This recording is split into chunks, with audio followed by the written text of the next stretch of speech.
Hello my dear friends, welcome back to my dear classes. तो आज हम start करेंगे पार्टीशन, डिस्प्लेसमेंट एंड रिहैबिलिटेशन।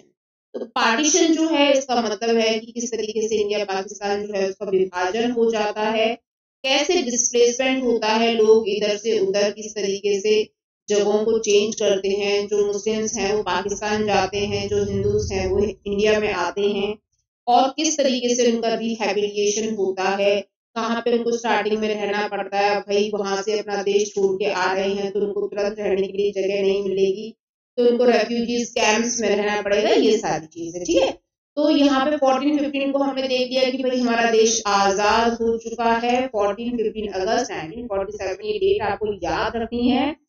दो देश यहाँ पे बन चुके हैं। जो पहले कभी एक देश हुआ करता था, अखंड भारत हुआ करता था, अब वो दो देशों में डिवाइड हो चुका है। एक का नाम है इंडिया और दूसरे का नाम है पाकिस्तान। और ये किसकी वजह से हुआ है? ये पार्टीशन की वजह से हुआ है, बंटवारा करना पड़ा। ठीक है, और ये किस समय पे हुआ था बंटवारा? उस समय पे ब्रिटिश, मतलब ब्रिटिशर्स हमारे देश में थे, तो इसीलिए उसको ब्रिटिश इंडिया बोला जाता था। ठीक है, इंडिया पाकिस्तान का नाम मैंने आपको बताया दिया कि भाई दो देशों का नाम जो है वो डिवाइड होके ये नाम पड़ गया।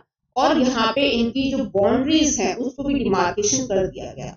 बाउंड्रीज एक तरीके से निर्धारित कर दी गई कि जो जैसे रेड क्लिफ एरिया है यहाँ पे, तो ये एरिया जो है ये पाकिस्तान वाला है, ये एरिया जो है ये इंडिया वाला है। ऐसे ही यहाँ पे चाइना का बना हुआ है, मैकमोहन लाइन बोलते हैं उसको।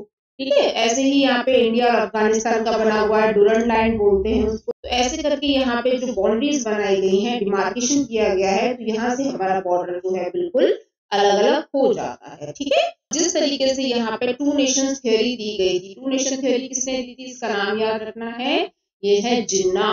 ठीक है, मोहम्मद अली जिन्ना का नाम आपको याद रखना है। इन्होंने 1940 से ही मतलब बोल रखा था कि भैया पाकिस्तान चाहिए, पाकिस्तान चाहिए। पाकिस्तान का नाम भी डिसाइड कर लिया था कि हम अपने देश का नाम पाकिस्तान रखेंगे, लाइक दैट। ठीक है, तो ये मुस्लिम लीग के लीडर थे, टू नेशन थ्योरी इन्होंने दी थी। ठीक है, उसके बाद यहाँ पे पाकिस्तान बन चुका है। पाकिस्तान की जो डिमांड की गई थी ये मुस्लिम लीग के द्वारा की गई थी, जो बहुत बड़ा एक कलेश का कारण बन रही थी हिंदू मुस्लिम्स के बीच में और कांग्रेस और मुस्लिम लीग के बीच में।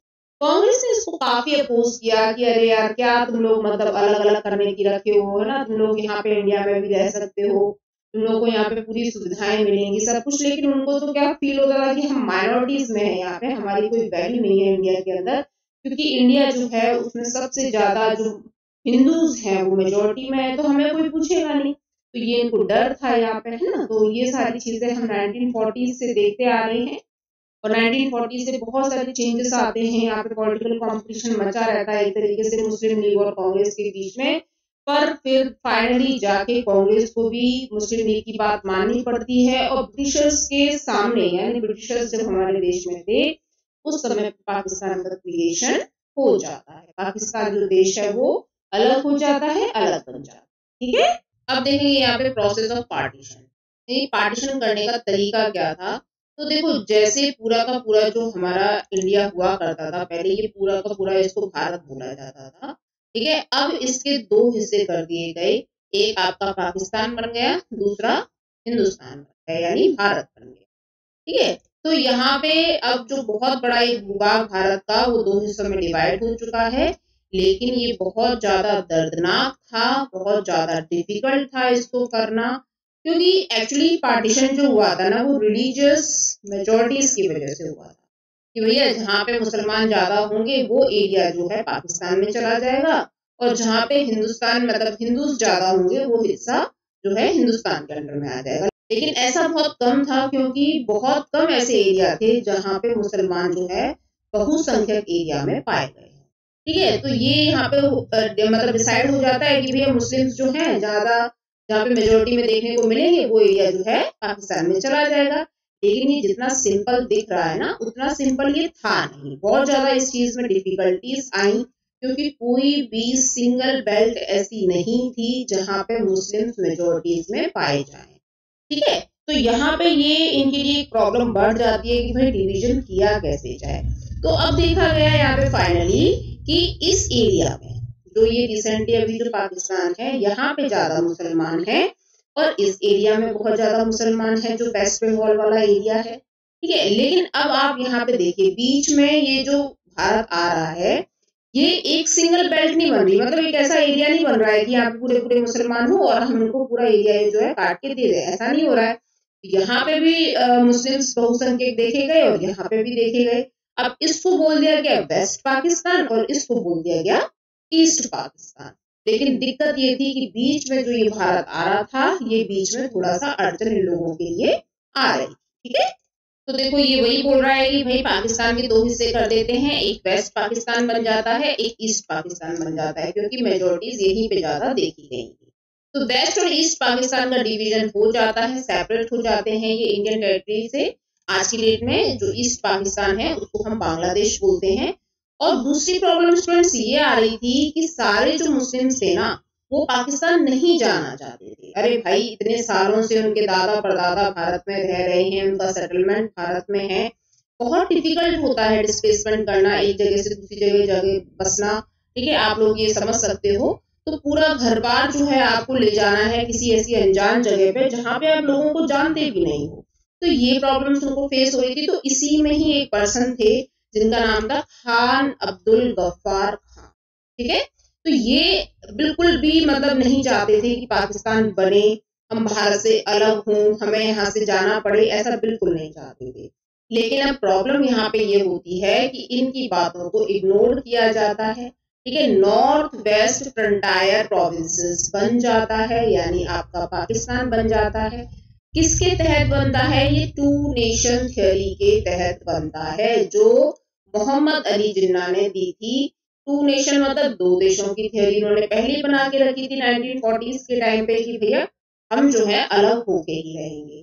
तो इनको, खान अब्दुल गफ्फार खान को फ्रंटायर गांधी भी बोला जाता, क्योंकि इनकी एक तरीके से जो विचारधारा थी वो गांधीवाद पे थी और ये नहीं चाहते थे कि देश जो है टुकड़ों में टूटे, अलग हो एक दूसरे से, बिल्कुल नहीं चाहते, ठीक है। तो यहाँ पे क्या है, नॉर्थ वेस्ट फ्रंटायर प्रोविंसेस जो है वो मर्ज हो जाता है पाकिस्तान के अंडर में, और खान अब्दुल गफ्फार खान की नहीं सुनी जाती और बेचारे इनको और इनके साथ जितने भी लोग थे उन सबको देश छोड़ के जाना पड़ा। अब तीसरी प्रॉब्लम स्टूडेंट्स ये आती है कि भाई ये तो डिसाइड हो गया कि देखो ईस्ट पाकिस्तान और वेस्ट पाकिस्तान बनेगा। तो वेस्ट पाकिस्तान जो है वो पंजाब वाला एरिया है और ईस्ट पाकिस्तान जो है वो बंगाल वाला एरिया है, ठीक है। यहाँ पे दोबारा देख लेते हैं। अब देखो, ये जो एरिया है ना, पहले ये एक समय पे पूरा पंजाब हुआ करता था, लेकिन अब यहाँ पे ये डिसाइड हुआ, क्योंकि देखो पंजाब वाला भी जो एरिया है ना, इसमें सारे के सारे जो है मुस्लिम्स तो होंगे नहीं, नॉन मुस्लिम्स पीपल भी बहुत रहा करते थे। ऐसे ही यहाँ वेस्ट बंगाल में भी नॉन मुस्लिम पीपल रहा करते थे। तो बंगाल के भी दो टुकड़े कर दिए जाते हैं और पंजाब के भी दो टुकड़े कर दिए जाते हैं। जो पंजाब रिसेंटली अभी हमारे देश में है, वो एरिया जो है वो हिंदू बहुसंख्यकों का है, और जो पाकिस्तान में है वो मुस्लिम मेजोरिटी है।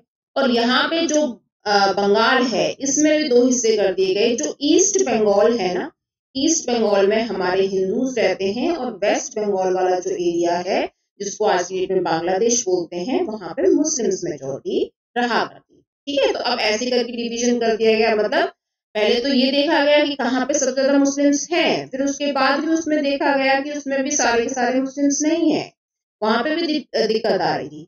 अब लोग बड़े कंफ्यूज थे। देखो क्या होता है ना कि जो लीडर्स होते हैं वो तो कर देते हैं डिसीजन कि ये करेंगे वो करेंगे, लेकिन सबसे ज्यादा जो दिक्कत उठानी पड़ती है वो जनता को उठानी, ठीक है। वहां के लोग जो है बहुत परेशान थे। उनको यही नहीं समझ में आ रहा था कि भाई हम आजाद तो हो गए, लेकिन हम हैं कहाँ, हम पाकिस्तान में रह रहे हैं कि हम हिंदुस्तान में रह रहे हैं, है ना। वो बड़े कंफ्यूज थे। इंडिपेंडेंस तो मिल गई 1415, अभी इंडिपेंडेंस हमको मिली किससे? एक्चुअली ये मिली है हमको ब्रिटिशर्स से। लेकिन अब यहाँ पे जो हिंदुस्तान की जनता थी उनको भी अलग किया जा रहा था, ब्रिटिशर्स भी जा रहे थे और साथ में मुस्लिम जनता को भी जाना पड़ रहा था, है ना। और जो हिंदूज वहां पे रहते थे उनको यहाँ पे आना पड़ रहा था। तो ये जो दिक्कत थी ना, ये इंडिपेंडेंस से ज्यादा खतरनाक थी। मतलब खुशी भी हो रही थी कि हम आजाद हो गए, लेकिन आजादी से भी ज्यादा दिक्कत थी, भैया हमें रहना कहाँ पे है, ठीक है। ये जो ट्रॉमा था पार्टीशन का, ये बहुत ज्यादा डेंजरस था उस समय लोगों के लिए, और लोगों ने बहुत सारी परेशानियां फेस करी थी, बहुत ज्यादा वायलेंस हुआ था उस समय पे, ठीक है ना। बहुत एक तरीके से नरसंहार मच गया था। ये जो रिलीजियस मेजोरिटी के चक्कर में लोगों में बहुत मारकाट मची थी। तो स्टूडेंट्स आपको समझ में आया, यहाँ पे डिस्ट्रिक्ट्स के हिसाब से डिवीजन किया जाता है कि कौन से डिस्ट्रिक्ट्स में, यानी पंजाब वाले डिस्ट्रिक्ट में कौन से में सबसे ज्यादा हिंदूज रहते हैं और मुस्लिम्स रहते हैं। तो जो मुस्लिम वाला डिस्ट्रिक्ट था उसको पाकिस्तान में शिफ्ट कर दिया जाता है, और जो बंगाल में जहाँ पे मुस्लिम्स ज्यादा थे उसको ईस्ट पाकिस्तान नाम दे दिया जाता है। ठीक है, नेक्स्ट प्रॉब्लम की अगर हम बात करें तो ये सबसे ज्यादा ही इंट्रैक्टेबल थी। इंट्रैक्टेबल का मतलब हो गया कि भाई समझ में नहीं आ रहा था कि इसका क्या सोल्यूशन निकाला जाए, एक तरीके से अबूझ, बिल्कुल समझ में नहीं आ रहा था। ठीक है, सबसे ज्यादा प्रॉब्लमेटिक थी ये। और वो क्या था कि अब मैंने आपको बताया ना कि भाई पाकिस्तान के एरिया में भी हिंदूज रहते थे और आपके ये बांग्लादेश वाले एरिया में भी हिंदूज रहते थे, लेकिन अब इनको किस तरीके से अलग किया जाए वो प्रॉब्लम तो हमने देखी। अब लेकिन यहाँ पे जो माइनॉरिटीज थी, तो जैसे पाकिस्तान में lakhs of Hindus and Sikhs रहा करते थे, ठीक है, उनको रातों रात बेघर कर दिया गया। उनको बोला गया कि तुम यहाँ से निकलो, क्योंकि ये जो एरिया है ये पूरा का पूरा अब पाकिस्तानी एरिया है, मतलब यहाँ पे मुस्लिम्स निवास करेंगे। लेकिन यहाँ पे जो ऑलरेडी हिंदूज रहते थे उनकी क्या गलती थी बेचारों की, वो कितने सेंचुरी से उनके दादा परदादा उनके पुरखे रहते थे वहां पे, उनको रातों रात बेघर कर दिया गया कि तुम निकलो यहाँ से। नहीं, तो दूसरा ऑप्शन भी दिया गया कि धर्म परिवर्तन करो। धर्म परिवर्तन इतना इजी नहीं होता है, ठीक है ना, तो और उस समय पे तो बिल्कुल इजी नहीं होता था। तो बहुत से लोगों ने इसकी बात मानी भी, क्योंकि उनके पास और कोई ऑप्शन नहीं था। तो बहुत से लोगों ने धर्म परिवर्तन किया भी, लेकिन कुछ लोग नहीं कर पाए, तो उनके साथ बहुत ज्यादा हिंसा भी हुई और उनको वहां से रातों रात बेघर कर दिया गया। ठीक है, तो बहुत सारे हिंदू और सिख पाकिस्तान में रहते थे और बहुत सारे जो मुस्लिम्स हैं वो पंजाब और बंगाल में भी रहते थे।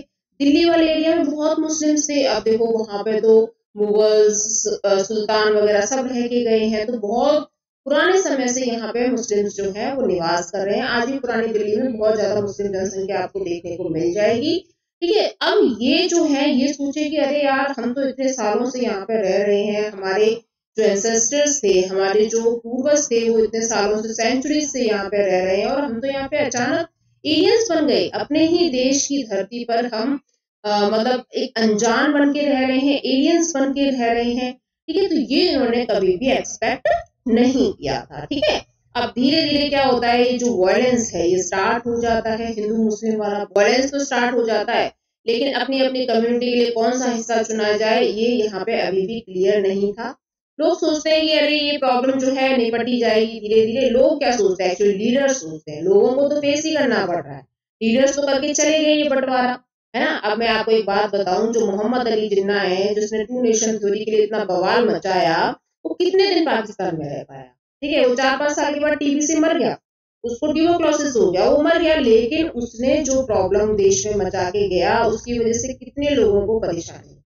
ठीक है, तो लोगों को लगा ये प्रॉब्लम जो है ये सॉल्व हो ही जाएगी, लेकिन ये बिल्कुल भी सॉल्व नहीं हो पा रही थी। कोई इसको हैंडल ही नहीं कर पा रहा था। ठीक है, कोई भी नहीं कर पा रहा था हैंडल। इनिशियली लोगों को, मैंने बताया, पॉलिटिकल लीडर्स और लोगों को भी लगा कि अरे भाई अभी बंटवारा हो रहा है, थोड़ा बहुत वायलेंस होगा, टेम्पररी है ये वायलेंस, है ना, ये खत्म हो जाएगा धीरे धीरे। लेकिन ये खत्म होने के बजाय बहुत ज्यादा अनकंट्रोल्ड हो जाता है, बहुत ज्यादा आगे बढ़ जाता है, बहुत ज्यादा औरतों के साथ, लड़कियों के साथ, बच्चों के साथ, बूढ़ों के साथ अत्याचार होते हैं यहाँ पे। ठीक है, और ये वायलेंस जो है आउट ऑफ कंट्रोल होने की वजह से यहाँ पे जो दोनों साइड के बॉर्डर के जो एरिया थे, जो हिंदू और मुस्लिम थे, उनको बहुत ज्यादा प्रॉब्लम्स यहाँ पे फेस करनी पड़ती हैं। रातों रात वो अपने घर से बेघर हो जाते हैं कुछ ही घंटों के नोटिस पर। ठीक है, तो आप समझ सकते हो, हम तो सिर्फ ये पढ़ रहे हैं, लेकिन जिन लोगों ने ये प्रॉब्लम्स झेली हैं उनके लिए कितना प्रॉब्लमैटिक रहा होगा स्टूडेंट्स। ये मतलब पढ़ने से ही हमको बहुत ज्यादा अंदाजा लग रहा है कि बहुत परेशानियां उन्होंने झेली है। तो हमको आजादी बहुत मुश्किलों से मिली है। एक तो आजादी हमें ब्रिटिशर से बहुत मुश्किल से मिली, ऊपर से फिर ये नया पंगा, है ना। और आज भी जो कम्युनिटीज हैं, जो रिलीजियस कम्युनिटीज हैं, वो आज भी नॉर्मल नहीं हो पाई है। हमारी पाकिस्तान से कभी बन ही नहीं पाती है, बल्कि इसी देश से निकला है पाकिस्तान, लेकिन नहीं बन पाती है। क्यों? क्योंकि जो नफरत भरी हुई है उसको निकालना इतना इजी नहीं है। ठीक है ना स्टूडेंट्स, एक समय पे जब हिंदू मुसलमान भाई भाई बन के रहा करते थे, अब वो नहीं हो पा रहा है। ठीक है, तो आज की वीडियो में इतना ही स्टूडेंट्स।